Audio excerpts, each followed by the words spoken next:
नमस्कार, मैं हूं नगमा और आप देख रहे हैं हम लोग। और आज हम चर्चा करेंगे दिल्ली की शराब नीति की, क्योंकि इसे लेकर एक हंगामा मचा हुआ है। दिल्ली सरकार के ऊपर आरोप है कि उन्होंने शराब पॉलिसी या शराब के लाइसेंस बांटने में गड़बड़ी की है और दिल्ली के उप मुख्यमंत्री मनीष सिसोदिया जो हैं वो इस घोटाले के केंद्र में हैं, इसकी जांच के केंद्र में हैं। उनके अलावा 14 लोग और हैं, लेकिन मुख्य नाम या आरोपी जो है वो मनीष सिसोदिया को बनाया गया है। सिसोदिया पर गड़बड़ी करने के आरोप हैं, जिसकी वजह से उनके घर पर घंटों रेड की गई और उनके ऊपर जो है वो लुकआउट नोटिस जारी किया गया। तो आगे बढ़ने से पहले सबसे पहले ये जान लीजिए कि दिल्ली के शिक्षा मंत्री और दिल्ली के उप मुख्यमंत्री मनीष सिसोदिया पर जो दो बड़े आरोप लगे हैं, दो बड़े आरोप हैं क्या। तो इस पूरे मामले में मनीष सिसोदिया पर प्रमुख आरोप यह है कि जब एक्साइज डिपार्टमेंट ने लिकर शॉप्स के लिए लाइसेंस जारी किए, यानी शराब की दुकानों के लिए जब लाइसेंस जारी किए गए, तो इस दौरान मनीष सिसोदिया द्वारा कुल प्राइवेट वेंडर्स को 144 करोड़ 36 लाख रुपए का फायदा पहुंचा, क्योंकि इस दौरान इतने रुपए की लाइसेंस फी माफ कर दी गई, जिससे सरकार को भारी नुकसान हुआ।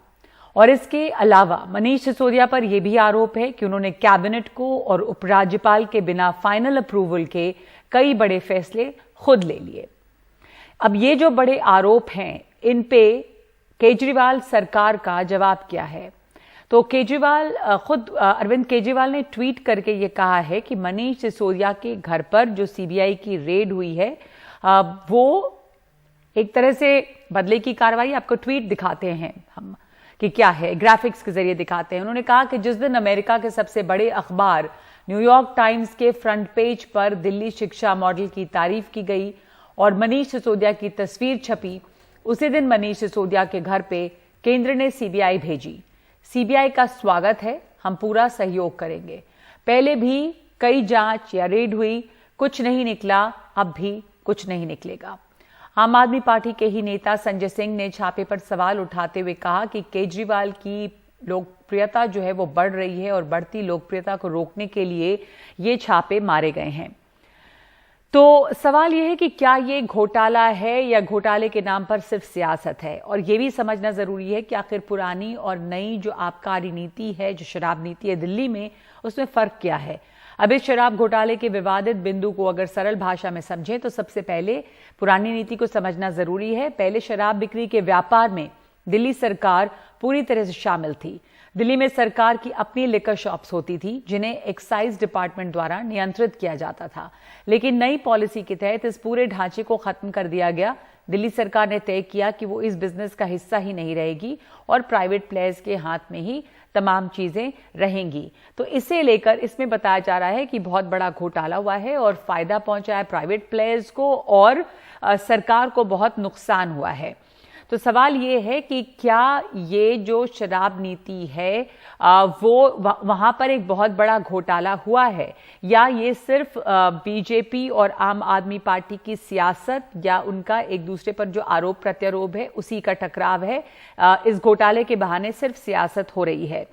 तो ये तमाम चीजें हैं और इस बीच लोगों को समझना जरूरी है कि आखिर इतना हंगामा मचा हुआ क्या है, पूरा हंगामा क्या है और दरअसल इसकी सच्चाई क्या है। तो हमारे साथ इस वक्त मेहमान मौजूद हैं, एक पैनल है इस पर चर्चा करने के लिए। सौरभ भारद्वाज हैं जो विधायक हैं आम आदमी पार्टी से, विजय जौली है बीजेपी नेता, नरेश गोयल हैं जो अध्यक्ष हैं दिल्ली लिकर ट्रेडर्स एसोसिएशन के, अजय दुआ हैं पूर्व वाणिज्य सचिव, मनोज मिश्रा हमारे साथ हैं जो वरिष्ठ पत्रकार हैं। तो इसमें जो तमाम आरोप लगे हैं, सबसे पहले चूंकि आरोपी जो है वो आम आदमी पार्टी है, इसलिए सौरभ भारद्वाज मैं आपके पास आना चाहूंगी। जो और मुख्य दो आरोप हैं कि कैसे 144 करोड़ का घोटाला हुआ और फायदा पहुंचाया गया और सरकार को नुकसान उसमें हुआ है। जो मनीष सिसोदिया पर दो बड़े आरोप हैं कि उन्होंने उपराज्यपाल के फाइनल अप्रूवल के बगैर अपनी तरफ से फैसले ले लिए। इस पे क्या आपकी प्रतिक्रिया है। ये छोड़ करके न्यूयॉर्क टाइम्स में आर्टिकल छपा और इसलिए बदले की राजनीति हो रही है, ये जो आरोप लगे हैं उस पे क्या आप लोगों की सफाई है। मैं नगमा जी आपको तफसील से समझाता हूं, क्योंकि थोड़ा सा कॉम्प्लिकेटेड है, आपको समय देना पड़ेगा। मैं सारी बात फैक्चुअल करूंगा, कोई भी गपबाजी नहीं करूंगा। जो बात कहूंगा आप गूगल से उसको वेरीफाई कर लीजिएगा, गलत हूं तो मुझे दोबारा प्रोग्राम में बुला के बेइज्जत कीजिएगा। देखिए 144 करोड़ का क्या मसला है, आप इसको समझिए। जितने भी लाइसेंसेस सरकार पर डे बेसिस पे साल के लाइसेंस फी पे देती है।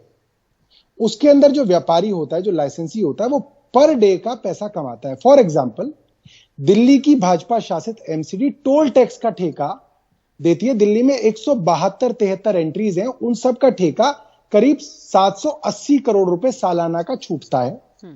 इस बार जब एमसीडी ने 780 करोड़ का ठेका छोड़ा, तो उसके अंदर लॉकडाउन के समय जो यातायात था वो कम हो गया, इमरजेंसी सेवाएं चलती थी। वो कंसेशनर, वो लाइसेंसी एमसीडी के पास गया, उसने कहा मेरा नुकसान हुआ, मेरा पर डे की कमाई है और मैं आपको पर डे का पैसा देता हूं, तो आप वो पैसा कम कीजिए। दिल्ली नगर निगम ने 783 करोड़ के ठेके के अंदर 83 करोड़ रुपए की रिबेट दी। ये लगभग 1.5%, ये लगभग 9.5% की रिबेट है। ठीक उसी तरीके से रेलवे मिनिस्ट्री, सेंट्रल गवर्नमेंट ने अपने जितने भी लाइसेंसीज थे उनको कोरोना के चलते और लॉकडाउन के चलते और जिस दौरान रेल नहीं चली उसके चलते बड़े कंसेशंस दिए। पीयूष गोयल मंत्री थे, उस दौरान कंसेशन दिए गए, कोई कैबिनेट अप्रूवल नहीं हुआ, रेलवे मंत्रालय के अंदर जो है सब कुछ हुआ। मैं कोई इल्जाम नहीं लगा रहा पीयूष गोयल साहब के ऊपर जी। ठीक उसी तरीके से दिल्ली के अंदर जो एक्साइज भरता है, जिसको लाइसेंस फी पहले ही एडवांस में देने की कमिटमेंट वो टेंडर में कर चुका है व्यापारी, उसकी कमिटमेंट थी वो दिल्ली सरकार को 32 जोनों से 9,500 करोड़ रुपया सरकार को साल का देगा। यानी कि लगा लें तो एक साल का एक जोन का लगभग 300 करोड़ हो गया। लगभग मान लें तो एक दिन का 30 करोड़ रुपए सरकार को देना था। अब जब सरकार ने फर्स्ट इस साल की शुरुआत में जो ओमिक्रॉन की 3rd या 4th वेव थी, यानी कि जनवरी फरवरी 2022 की मैं बात कर रहा हूं, यह पॉलिसी नवंबर 2021 में आई है। पॉलिसी शुरू हुई 17 नवंबर को, 1.5 महीने दुकानें खुली, जनवरी में सरकार ने लॉकडाउन लगा दिया। पहले लॉकडाउन चला तो उनकी दुकानें बंद हो गई, पर डे का उनको 30 करोड़ रुपए देना है सरकार को। उसके बाद कुछ दिनों बाद सरकार ने इवन ऑड लगा दिया, मतलब कि एक शॉप खुलेगी, दूसरी शॉप मार्केट में नहीं खुलेगी इवन ऑड डेज के हिसाब से, तो भी उनकी आधी दुकानें एक दिन बंद रहती थी, आधी दुकानें दूसरी दिन बंद रहती थी जी। तीसरा, सरकार ने जो 10 बजे वाइन शॉप्स के बंद होने का टाइम था उसको 8 बजे कर दिया। ये सारी की सारी कंपनीज जिन्होंने लाइसेंस लिए थे, ये लोग हाईकोर्ट गए।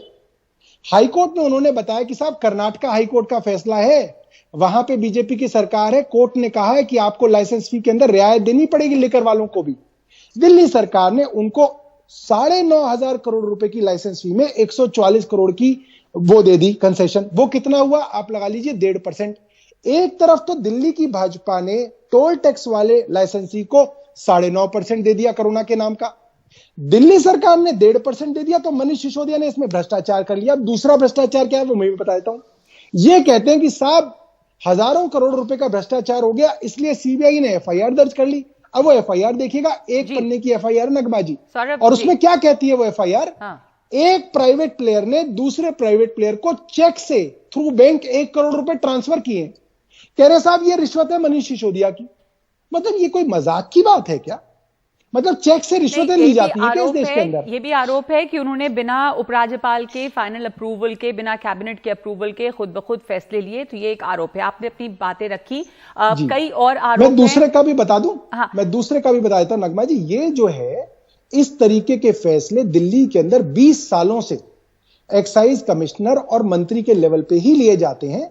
सिर्फ जो पॉलिसी लेवल डिसीजंस होते हैं, जैसे मैंने मसलन आपको एग्जांपल दिया, रेलवे ने अपने लाइसेंसीज को जो छूट दी, पीयूष गोयल साहब ने किया या मोदी जी के कैबिनेट ने किया? मैं पूछ लेता हूं, मैं शर्त लगा के कह सकता हूं ये मंत्री तक भी फाइल नहीं गई होगी, हो सकता है रेलवे बोर्ड ने ही कर दिया हो। मैं ये कहना चाहता हूं। ठीक, विजय जौली साहब, आपने सुना सौरभ भारद्वाज को, आप लोगों ने तमाम आरोप लगाए हैं और कहा है कि ये जो सरकार है ये किस तरह से रेवड़ी नहीं, मतलब कई बातें अनुराग ठाकुर ने कही हैं, अब क्या मैं उनको दोहराऊं, तमाम आरोप लग रहे हैं। पर अब आप सुनते हैं इसको तो क्या आप बता रहे हैं कि कहां पे भ्रष्टाचार हुआ है? अगर उसको हम बता पाए, शॉर्ट में पिन पॉइंट करें तो। देखिए, सबसे पहले तो मैं अरविंद केजरीवाल जी की सरकार को बधाई देना चाहता हूं जी। दिल्ली में शराब को सस्ती कर दिया, शराब को गली गली उपलब्ध करा दिया। पहले दिल्ली में 475 ठेके थे, उनको 850 कर दिया। By one get one free की नीति चलवा दी। लोगों ने पंक्ति लगाकर खूब थोक के अंदर दारू को खरीदा। सुबह 10 बजे से लेकर 12 बजे तक लोग इनकी सुलभ शराब नीति के चलते दारू को खरीदते थे। 12 बजे और 2 बजे के बाद दुकानों में दारू समाप्त हो जाती थी और बाद में दारू को ऊंचे दामों पर दिल्ली में बेचा गया। हरियाणा से भी लोग अब दिल्ली में आकर शराब खरीदने लगे और जो ये 144.36 करोड़ रुपया जो शराब माफिया को दिल्ली की सरकार ने, मनीष सिसोदिया जी ने कंसेशंस के रूप में दिया, वो उसके बाद भी ये रुके नहीं। कोरोना कार्यकाल में जब लोगों को दिल्ली में दवाइयां उपलब्ध नहीं थी, इंजेक्शन उपलब्ध नहीं थे, ऑक्सीजन उपलब्ध नहीं था, अस्पतालों में बिस्तरे उपलब्ध नहीं थे, मरने के शमशान घाटों के बाहर बड़ी बड़ी पंक्तियों में लोगों के शव पड़े थे, तब दिल्ली सरकार अपनी दिल्ली की नई शराब नीति को बना रही थी और उस नीति को इन्होंने 16 नवंबर 2021 को उसकी घोषणा करी, जो 17 नवंबर से वो शराब नीति चल गई। अब ऐसा क्या हुआ कि 30 जुलाई 2022 को इस साल इनको अपनी ही बनाई हुई शराब नीति को निरस्त करना पड़ा। ठीक है, इसका जवाब ले लूं सौरभ भारद्वाज से, फिर मैं बाकी पैनलिस्ट के पास जाऊंगी। अनुराग ठाकुर ने भी एक सवाल उठाया है सौरभ कि अगर ये शराब नीति में कोई गड़बड़ी नहीं थी तो इसको वापस क्यों लिया गया। करोड़ रुपया विजय जॉली साहब सुन लीजिए एक दफा। सौरभ भारद्वाज प्लीज अगर आप संक्षेप में जवाब दे पाए। विजय जॉली 1 मिनट रुकिएगा, वापस आऊंगी आपके पास। विजय जी, नगमा जी, विजय जी आपको मेरी आवाज आ रही है? सीबीआई की जांच की मांग की। नगमा जी मैं जवाब दे दूं? हाँ, मैं आपसे सिर्फ ये पूछ रही हूँ सौरभ कि अगर ये सब कुछ अच्छा था तो वापस क्यों लिया गया, अगर आप शॉर्ट में जवाब दे पाए। मैं आपको ना इनके पॉइंट बाय पॉइंट रिबटल दे देता हूं। बाकी पैनलिस्ट के पास भी जाना है सर, बस एक बात आप बता दें कि वापस क्यों लिया गया। मैं आपको दोनों चीजें समझा देता हूं और मैं ये भी चाह रहा हूं कि आप रिसर्च भी अपनी टीम से करा लीजिए। अगर मैं झूठ बोलूं तो आप बेइज्जत भी कीजिएगा कि सौरभ भारद्वाज झूठ बोल के गए हैं। मैं आपको सिर्फ ये बताना चाह रहा हूं, आप गूगल करा के देख लीजिए। दिल्ली की पहली एक्साइज पॉलिसी के अंदर दिल्ली के अंदर 849 दुकानें हुआ करती थी। नई पॉलिसी के अंदर भी सीलिंग थी कि 849 से ऊपर दुकानें नहीं हो सकती। उसके बावजूद क्योंकि एलजी साहब ने, देखिए जब ये पॉलिसी बनी, आपके दूसरे सवाल का भी मैं जवाब दे दूं कि ये पॉलिसी वापस क्यों लेनी पड़ी, आप इसको समझिएगा। देखिए जो पुरानी एक्साइज पॉलिसी थी उसके अंदर जो वाइन शॉप्स का डिस्ट्रीब्यूशन था वो बहुत अनइवन था। मसलन ईस्ट दिल्ली के अंदर कुछ ऐसे मॉल थे जिसमें 17 दुकानें थी सिर्फ वाइन शॉप की, एक मॉल के अंदर। ऐसे वार्ड साउथ दिल्ली के अंदर कई सारे थे जिसमें हमारे वार्ड्स भी थे, जिसमें एक वार्ड के अंदर 8 9 वाइन शॉप्स थी। और विजय जॉली जी के ऐसे बहुत सारे एरिया थे जैसे संगम विहार, देवली, आपका ये पूरा का पूरा छतरपुर के पीछे चले जाए, बुराड़ी, किराड़ी और ये बादली, ये पूरा का नरेला, इस एरिया के अंदर बिल्कुल भी वाइन शॉप्स नहीं थी। करीब 40% दिल्ली का एक ऐसा एरिया था नगमा जी जहां पे लोग शराब तो पीते थे मगर वो नॉन एक्साइज पेड शराब आती थी हरियाणा से, जिसको एक बड़ा संगठित शराब माफिया चलाता था। शराब बिकती थी जैसे गुजरात में बिकती है, एक्साइज नहीं आती थी जैसे गुजरात में सरकार के पास एक्साइज नहीं आती। तो मतलब ये काला धंधा चल रहा था, तो हमने क्या किया? तो नगमा जी हमने क्या किया? हमने कहा कि इन 849 दुकानों को हम इक्वली डिस्ट्रीब्यूट करेंगे अक्रॉस दिल्ली, ताकि हर एरिया के अंदर नॉन लाइसेंस शराब बिकने की कोई भी गुंजाइश ना रहे। अब हुआ क्या, एलजी साहब ने उस पॉलिसी को जुलाई के अंदर पास कर दिया, जुलाई 2022 के अंदर जी। जिस कोरोना की बात विजय जॉली जी कर रहे हैं, वो सेकंड वेव की बात कर रहे हैं, वो थी अप्रैल 2021 की। ये अप्रैल को जुलाई में मिलाने की कोशिश कर रहे हैं, करते रहे। बिल्कुल अब ये पॉलिसी जब पास हो गई, 21 के अंदर पॉलिसी जब पास हो गई, सौरभ जी क्यों झूठ? अब ये पॉलिसी पास 2022 की बात कर रहे हैं, आप 2021 की बात कर रहे हैं सौरभ। 2021 में कोरोना था, आपने पॉलिसी तब बनाई। अब मैं बता देता हूं, वो पॉलिसी आपने आगे बता कर वापस ले ली। ठीक है, ठीक है, मैं अपनी पूरी बात कर बढ़िया, मैं आपको बधाई देना चाहता हूं झूठ बोलने के। अब मैं आपको पूरी बात कर दूं। आप ये फैक्ट भी चेक कर लीजिएगा जो इन्होंने बोला ना 450 दुकानें 850 हुई, ये बिल्कुल झूठ है। गूगल करके आप बता दीजिएगा। अब क्या हुआ, जब एलजी साहब को ये पॉलिसी भेजी गई जून जुलाई में, तो उन्होंने इस पॉलिसी को पास कर दिया। इस बात को ध्यान रखिए, एलजी साहब बहुत सारी ऐसी पॉलिसीज हैं जैसे होम डिलीवरी ऑफ राशन उन्होंने पास नहीं किया, सीसीटीवी वाली पॉलिसी को उन्होंने पास नहीं किया था, मगर इस पॉलिसी को एलजी साहब ने, भाजपा द्वारा लगाए गए एलजी साहब ने पास कर दिया जून जुलाई में। और जो लाइसेंसीज थे उन्होंने टेंडर भर दिए। जिन लाइसेंसीज ने हाईएस्ट बिड भरी उनको सरकार ने कहा कि आप लाइसेंस ले लो। और यह बिडिंग इस तरह से हुई कि पहले जो रेवेन्यू 6,000 करोड़ रुपए का था नकबाजी, वो बिडिंग का रेवेन्यू 9,500 करोड़ तक पहुंचा।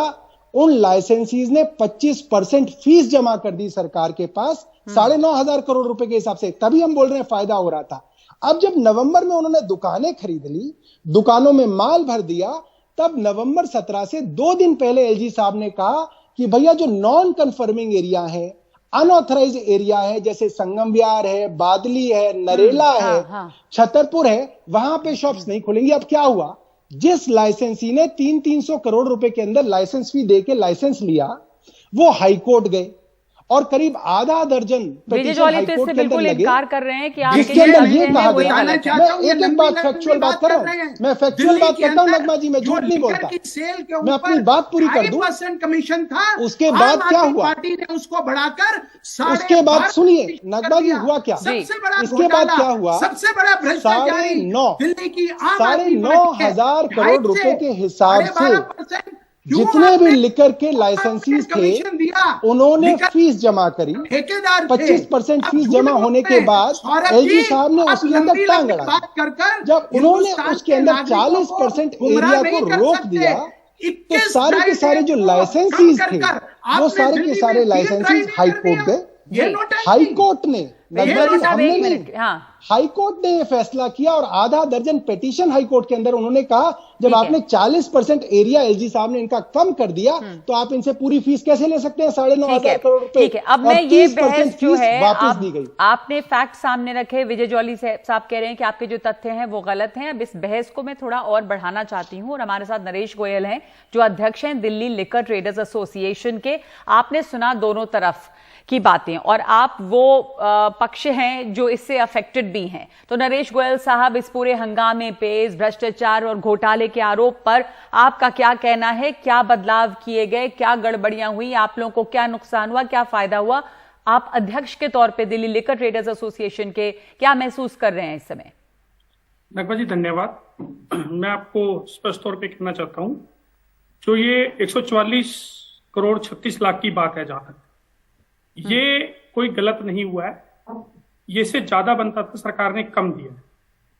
अब इसके ऊपर सवाल है कि ये किसके दायरे में आता था, कौन इसको मंजूर कर सकता था, कौन नहीं मंजूर कर सकता था, ये मैं इसमें नहीं जाऊंगा। पर ये कोई घोटाला नहीं है, ये बिल्कुल सच्चाई है कि जब दुकानें बंद रहेंगी तो रिटेलर कहां से जमा कराएगा। ये सब डिपार्टमेंटों में होता है, सब चीजें हैं, बल्कि कम दिया गया। सच्चाई है, ये कम दिया। जहां तक बात है नई पॉलिसी की, नई पॉलिसी शुरू से विवादों में रही है। एक्साइज की पॉलिसी काफी दिन से नहीं आई थी। आम आदमी पार्टी ने पहली बार पॉलिसी लाए, उन्होंने जनता से रिव्यू मांगे, हमने रिव्यू दिए। उसके अंदर रिव्यू के अंदर काफी चीजें अच्छी भी थी, कुछ चीजें गलत भी थी, जिसको कि हमने लिख के दिया कि जिसको ठीक करिए, हम आपके साथ हैं। लेकिन जो दिल्ली के अंदर बड़े बड़े कार्टल बनाए गए, बड़ी बड़ी चीजें बनाई गई, एक के साथ एक फ्री मिला, ये पॉलिसी का बिल्कुल फेलियर था। अच्छा, विभाग हमेशा एक शराब कोई अच्छाई नहीं है, बुराई है। बेशक से हम इसमें जुड़े हुए हैं, हम काम करते हैं, लेकिन हम ये बताते हैं कि सामाजिक बुराई, इसको उचित दर पे उपलब्ध कराना सरकार की जिम्मेवारी है। अगर हम शराब को सस्ता बेचेंगे तो ये कोई अच्छी बात नहीं है। आम आदमी पी के बीमार होगा, जिसका कंट्रोल नहीं है, जो नहीं पी सकता। एक कंट्रोल रेट के ऊपर बिकवाना ये अच्छी बात है। और ज्यादा से ज्यादा अच्छी क्वालिटी की दारू बिकवाना और अच्छी क्वालिटी की शराब उपलब्ध नहीं होगी तो ह्यूज ट्रेजेडी होने के। आपको लगता है कि इससे जो ये एक ब्लैक मार्केटिंग और जो बात अभी सौरभ भारद्वाज कह रहे थे कि एक नियंत्रित तरह से उसको किया गया, अनइवन डिस्ट्रीब्यूशन नहीं था? मैं अनइवन डिस्ट्रीब्यूशन मैं मानता हूं। 20 साल से दुकानें चल रही थी, 15 साल से हम सब काम कर रहे थे। हाँ। आज तक कोई ह्यूज ट्रेजेडी नहीं हुई। कभी दिल्ली के अंदर कम रेट में शराब नहीं बिकी। दिल्ली की दुकानें, मैं कहता हूं, मैं दावे से कहता हूं, जो दिल्ली के अंदर पॉलिसी की वो पूरे इंडिया में इससे बेहतरीन पॉलिसी नहीं हो सकती। दिल्ली की शराब की जो पॉलिसी थी वो बहुत बढ़िया पॉलिसी थी। ना तो एक रुपए अभी कम बिकती थी, ना एक तो आपका रुपया कहना ज्यादा है कि इस बिकती थी। पॉलिसी में कुछ पूरा गड़बड़ियां कंट्रोल- थी, लेकिन 144 करोड़ के घोटाले का जो आरोप है वो सही नहीं है, वो घोटाला नहीं है। वो घोटाला नहीं है। हाँ, ये मैं बिल्कुल कहूंगा कि अगर ये किसके दायरे में आता था, किसके अधिकार क्षेत्र में आता था, कहां से मंजूर हुआ, मैं उसके बारे में मुझे ज्यादा नॉलेज नहीं है, तो मैं इसलिए नहीं बोल पाऊंगा। तो विजय ज्वाली साहब, ये भी ये कह रहे हैं कि घोटाला 144 करोड़ का जिसको लेकर इतने छापेमारी हो रही है, या जो मनीष सिसोदिया पे आरोप है, वो सही नहीं है। ये जरूर है कि एक्साइज पॉलिसीज में कुछ गड़बड़ियां, कुछ कमियां हो सकती हैं। विजय ज्वाली, सिर्फ कंपनियों को फायदा हुआ। क्यों ये आरोप लग रहे हैं नगमा जी, मैं एक बात बोल दूं? ध्यान में रखिए, पहले लिकर बेचने वालों को 2.5% कमीशन मिलता था। आम आदमी पार्टी की नई एक्साइज पॉलिसी, लिकर पॉलिसी के तहत उसको 2.5% से बढ़ाकर 12.5% कर दिया। इनकी सरकार ने कहा था पहले हम 6,000 रुपया कमाते थे लिकर की सेल से, अब हम 10,000 करोड़ रुपया कमाएंगे। ठीक है, लेकिन जब फिगर्स देखे नहीं, आपने नरेश गोयल ने जो कहा कि घोटाला नहीं हुआ 144 करोड़ का, उसके ऊपर आपने नहीं बताया, क्योंकि आप लोग का आरोप है कि घोटाला हुआ है। सौरभ भारद्वाज कुछ कहना चाह रहे हैं। विजय ज्वाली जी, एक मिनट, सौरभ बोलिए अपनी बात। अब नगमा जी, ये विजय जी, अब 2 मिनट में अपनी बात बोल दूं। आपने बहुत अच्छी बात बोली। अब नगमा जी देखिए, सरकार पे आरोप क्या है, आप इसको समझिए। सरकार पे आरोप ये है कि हमने लिकर ट्रेडर्स को फायदा पहुंचाया। जैसे नरेश गोयल जी जैसे जो लोग हैं, इन्होंने जो लाइसेंसेस लिए, उनको हमने बहुत फायदा पहुंचाया और इसके अंदर हमें कमीशन मिल गया। अब आप इस बात को समझिए, अगर इन लोगों को इतना फायदा पहुंच रहा होता तो इस लाइसेंसेस सरेंडर नहीं कर रहे होते। ये ट्रेडर है, ये मैन्युफैक्चरर नहीं है। रिटेलर की बात कर रहा हूं मैं रिटेलर की बात कर रहा हूं भैया। 144 करोड़ रुपए रिटेलर का ही माफ किया है के अंदर। अरे रिटेलर का ही तो माफ किया 144 करोड़ रुपया। एक बोतल के साथ पूरी पेटी। विजय ज्वाली साहब, 144 करोड़ का जो घोटाले का आरोप है, उससे तो रिटेलर्स को ही फायदा पहुंचाने की बात है ना। रिटेलर्स को तो दिया है वो 144 करोड़ रुपए भैया हमने, वही तो कह रहे हो आप।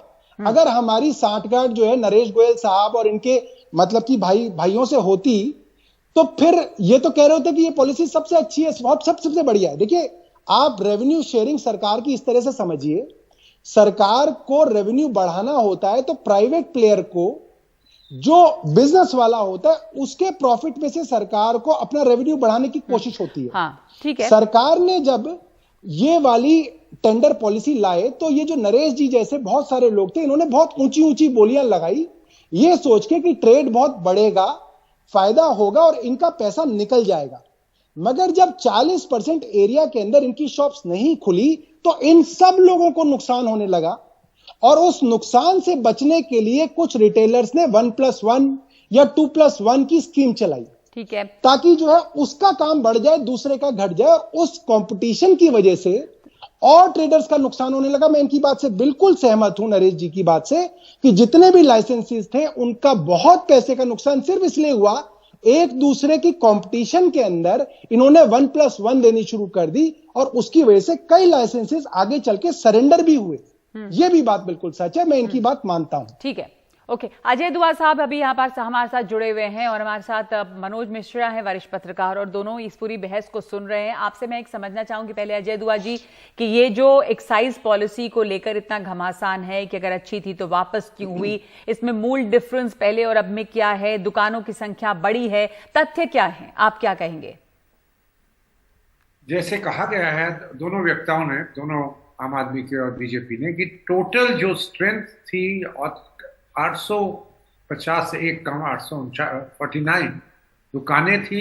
नई पॉलिसी में भी उनकी संख्या नहीं बढ़ाई गई, पर उसको बांटा गया ये कह के कि दिल्ली में 32 जोन्स को में पूरे शहर को डिवाइड किया गया, ग्रेटर दिल्ली को, और हर जोन में 27 दुकानें सैंक्शन की गई, एक्सेप्ट वो जो एयरपोर्ट की जोन है, क्योंकि वो छोटा इलाका था, वहां पे 10 दी गई। इस करके 849 वो आ रही है। तो ये मैं कहूंगा सिस्टमैटिक था। इसके साथ साथ जो और एक सुधारण लाया गया कि सरकार इतने सालों से दिल्ली सरकार अपनी 4 कंपनियों के through, public sector company Delhi की शुरुआत हुई थी DSIDC से, स्मॉल स्केल इंडस्ट्री कॉरपोरेशन से, दिल्ली स्टेट की या Delhi state industrial development corporation से, उनके थ्रू ये काम करती थी। ये काम सरकार कभी ठीक नहीं कर सकती। रिटेल दुकान चलाना, सुपर बाजार, नजमा जी अगर आपको याद हो कनॉट प्लेस में एक होता था, जी, वो अपने दूसरे साल से ही केंद्र शासन चलाता था, उसका लॉस इतना हो गया कि केंद्र शासन भी सहन नहीं कर पाया, सुपर बाजार कॉन्सेप्ट को दुकान बंद करनी पड़ी पूरा।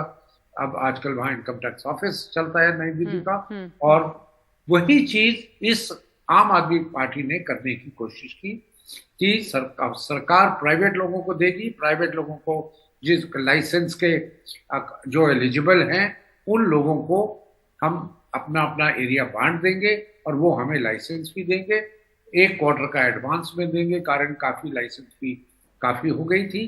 पर अब मेरा ये कहना ये सब ठीक था, पर इसके अंदर कोई गुंजाइश नहीं थी जिसमें कंसेशंस दी जा सके।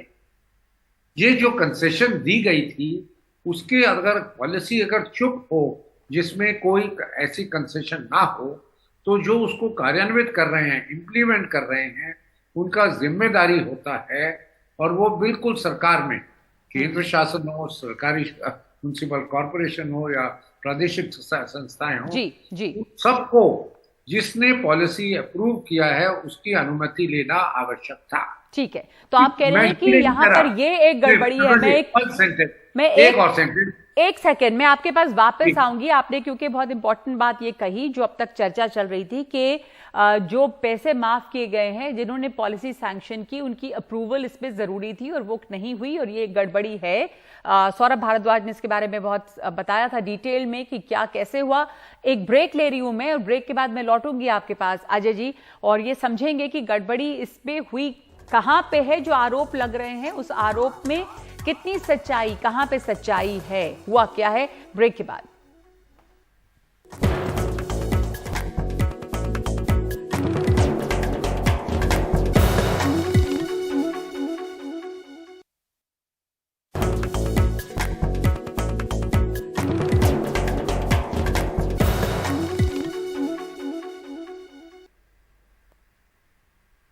दिल्ली की लिकर पॉलिसी में, दिल्ली की शराब नीति में क्या गड़बड़ी है, कितना भ्रष्टाचार हुआ है। मनीष सिसोदिया जो दिल्ली के उप मुख्यमंत्री हैं, दिल्ली के शिक्षा मंत्री हैं, उन पर जो आरोप लग रहे हैं भ्रष्टाचार के, उसमें उस आरोप में कितना दम और कितनी सच्चाई है। अजय दुआ साहब हमारे पास हैं, साथ इस वक्त जुड़े हुए हैं और वो पूर्व वाणिज्य सचिव रहे हैं और वो चर्चा कर रहे थे कि इसमें क्या गड़बड़ हुई है। जो तमाम आरोप हैं, आपने सौरभ भारद्वाज को सुना, आपने बीजेपी को सुना, और जो आरोप लग रहे हैं भ्रष्टाचार के वो सुना अजय दुआ साहब। तो इसमें एक तो आपने बात बताई कि अप्रूवल की जो गड़बड़ी हुई है वो करनी चाहिए थी। वहां पे जो भ्रष्टाचार की बात है, 144 करोड़ की जो भ्रष्टाचार की बात है, और जो आरोप लगे हैं मुख्य सचिव की तरफ से, जो आरोप की लिस्ट आई, लंबी, उतना समय हमारे पास नहीं है जो आरोप है, पर आपने तो देखी और समझी, सुनी, पढ़ी होगी। इसमें क्या लगता है आपको, आरोप में कितना दम है, कहां पे गड़बड़ है? क्या मनीष सिसोदिया पर जो आरोप लग रहे हैं उसमें सच्चाई है? नजमा जी, मैं इतना कहना चाहूंगा कि अच्छी पॉलिसी है, कुछ चेंजेस करके पब्लिक सर्विस करना चाहते थे, पर इसके अंदर जो एक तो मैंने अप्रूवल या अनुमति का प्रश्न रेज किया, दूसरा था प्रश्न कि आपने टेंडर कंडीशंस जो हैं, जब आपने लोगों को लाइसेंस देने के लिए एप्लीकेशन मंगाई थी, अगर किसी को पता होता, कारण हम जुलाई 21 की बात कर रहे हैं, उस time delta wave, second wave चल रहा था या खत्म होने वाला था, स्ट्रॉन्ग था, उसकी अगर हमारी दुकान नहीं चली तो हमें सरकार कंसेशन देगी। जैसे उससे पहले एयरपोर्ट जोन में 30 करोड़ रुपए वापस किए गए क्योंकि उनको लाइसेंस एयरपोर्ट अथॉरिटी से नहीं मिला, चाहे कंडीशंस में लिखा था कि सब अप्रूवल्स, परमिशंस लाना लाइसेंसी का काम है। ये अगर ये चीजें लोगों को पहले मालूम होगी कि लाइसेंस कंडीशंस को रिलैक्स कर दिया जाएगा, तो हो सकता है और ज्यादा लाइसेंसीज आते। जिन लोगों ने ये समझ के कि ये बहुत मुश्किल कंडीशंस हैं, अप्लाई नहीं किया, तो थोड़ा सा मेरे हिसाब से उनके ऊपर अन्याय भी हुआ है। तो मैं आखिर में ये कहना चाहूंगा, बस कारण आपके पास बहुत और रहता है कि केंद्र शासन और दिल्ली सरकार में जो झगड़ा चल रहा था बरसों से कि किसकी पावर क्या है, अब सुप्रीम कोर्ट में जाके जीएनसीटी के एक्ट जो है उसको इंटरप्रेट कर दिया गया कि आपको पॉलिसी के हर विषय पे जाना पड़ेगा एलजी साहब के पास। तो यहाँ पे ये पॉलिसी एलजी साहब ने अप्रूव की थी।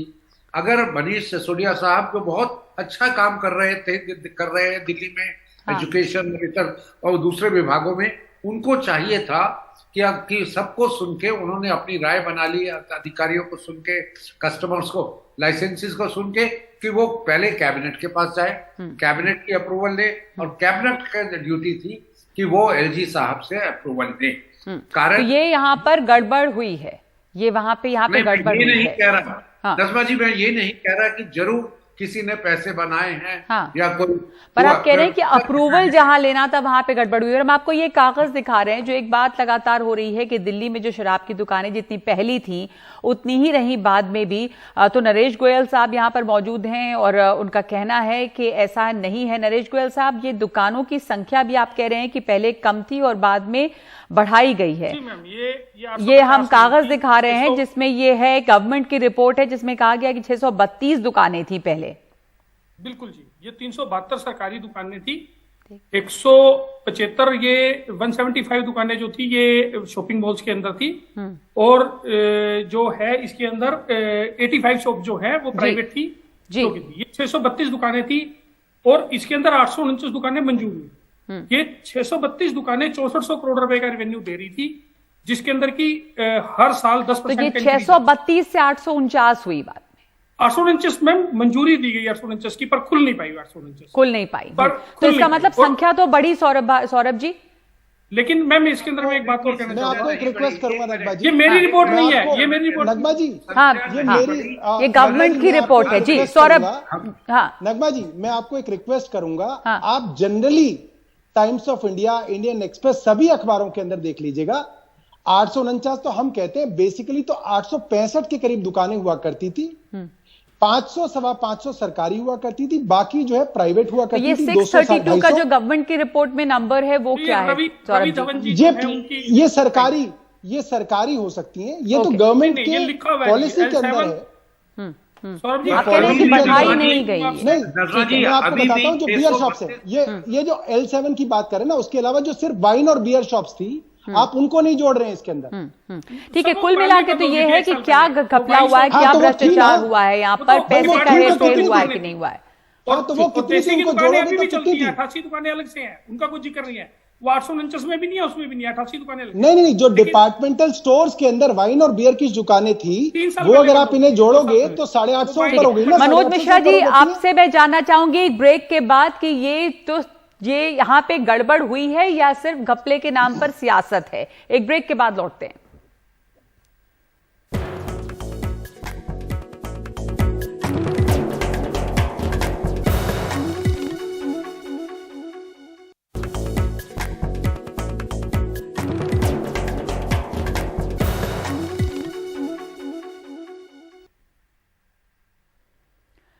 दिल्ली के उप मुख्यमंत्री मनीष सिसोदिया को लेकर जो हंगामा मचा हुआ है कि वो बहुत बड़ा भ्रष्टाचार के केंद्र में रहे हैं और उनके ऊपर अब कार्रवाई और लुकआउट नोटिस जारी हुई, ये तमाम आरोप प्रत्यारोप चल रहे हैं। इसमें सच्चाई क्या है? मनोज मिश्रा जी, आप हमारे साथ, आपने बहुत पेशेंटली इस पूरी बहस को सुना, हंगामे को सुना, तमाम तरह के तथ्य हैं। क्या ये सिर्फ ये घपला, ये भ्रष्टाचार, हंगामा सिर्फ सियासत भर है? क्या ये केंद्र और आम आदमी पार्टी, बीजेपी और आम आदमी पार्टी, जैसा आम आदमी पार्टी का कहना है कि अरविंद केजरीवाल की लोकप्रियता बढ़ रही है और न्यूयॉर्क टाइम्स में आर्टिकल छप जाता है शिक्षा व्यवस्था पर दिल्ली की तारीफ करते हुए, तो दूसरे दिन सीबीआई रेड हो जाती है। क्या, कैसे देख रहे हैं आप इसे? आपने शुरू में ही जो बात कही थी, इसमें आधी सियासत है और आधा भ्रष्टाचार का मामला है। दोनों नेता जो आपकी चर्चा में शामिल है, दोनों पढ़े लिखे और काफी समझदार नेता माने जाते हैं। दोनों का कैरियर उसी तरह का है। मेरा मानना ये है कि आबकारी नीति बनाना, मेरा मानना क्या मतलब, ये तथ्य है, किसी भी चुनी हुई सरकार का विशेषाधिकार है। दिल्ली में शराब सरकार अपने से बेचती थी, इसके पीछे क्या एक किस्सा ये है कि 70 के दशक में अवैध शराब पीने से बहुत सारी मौतें हुई। तब दिल्ली में चुनी हुई सरकार नहीं थी, महानगर परिषद, लेकिन उस समय से ये बननी शुरू हुई कि सरकार बेचेगी।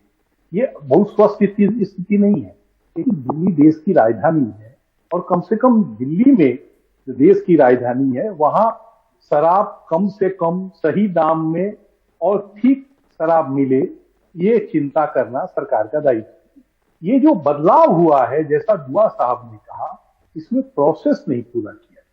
जैसे 144 करोड़ रुपए, 144.36 करोड़ रुपए की जो छूट दी गई, अगर वो प्रॉपर वे में दी जाती, कोरोना काल में बाकी लोगों को भी छूट मिली है, जैसा अभी सौरभ भारद्वाज जी दूसरी वो उन बहस में मैं नहीं जाता, और वो उपराज्यपाल की जानकारी में होता तो ये विवाद इतना बढ़ता नहीं। लेकिन जिस तरह से ये किया गया उसमें तमाम शंकाएं उभरी।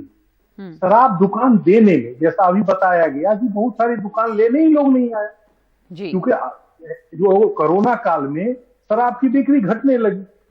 उसके चलते लोगों ने एक के बदले एक, वो भी अति था, जो दिल्ली में जो दृश्य हम सबने देखा कि लाइन लगी हुई है, लोग कैरेट उठा के ले जा रहे हैं। इसलिए ये तमाम शंकाएं जो आई, और फिर आनंद फानन में अगर आपने इतनी बेहतरीन शराब नीति बनाई थी, आनंद फानन ने उसे वापस क्यों किया?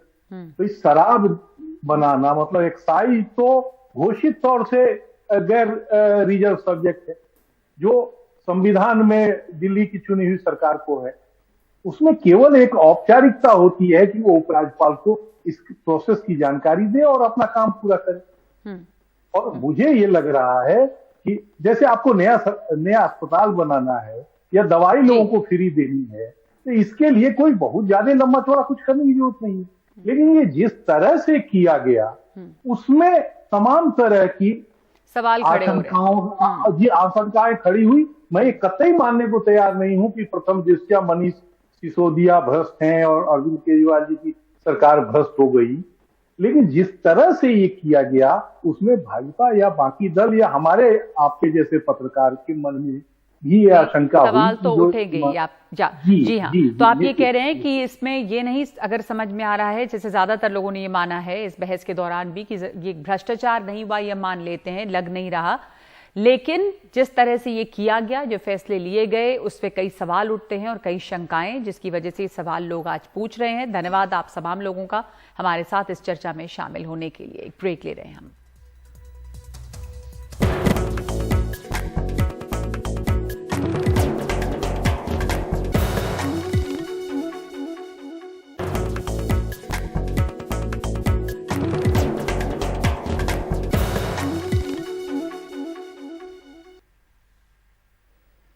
तो दिल्ली की एक्साइज पॉलिसी पे, दिल्ली की शराब नीति को लेकर जो इतना हंगामा मचा हुआ है, पहले देख लेते हैं एक बार कि दिल्ली की जो नई शराब नीति है वो क्या है।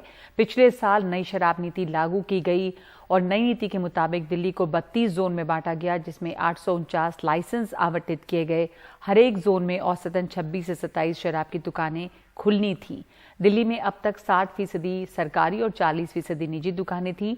नई नीति के बाद 100% दुकानें निजी हाथों में चली गई थी और इसको लेकर ही हंगामा है कि जो इसमें लाइसेंसेस बांटे गए उसमें, और उसके बाद जो रिटेलर्स थे उनको 144.36 करोड़ का फायदा पहुंचाया गया, जहां पे मनीष सिसोदिया के ऊपर भ्रष्टाचार के आरोप लग रहे हैं। तो आज हम लोग में इतना ही। नमस्कार।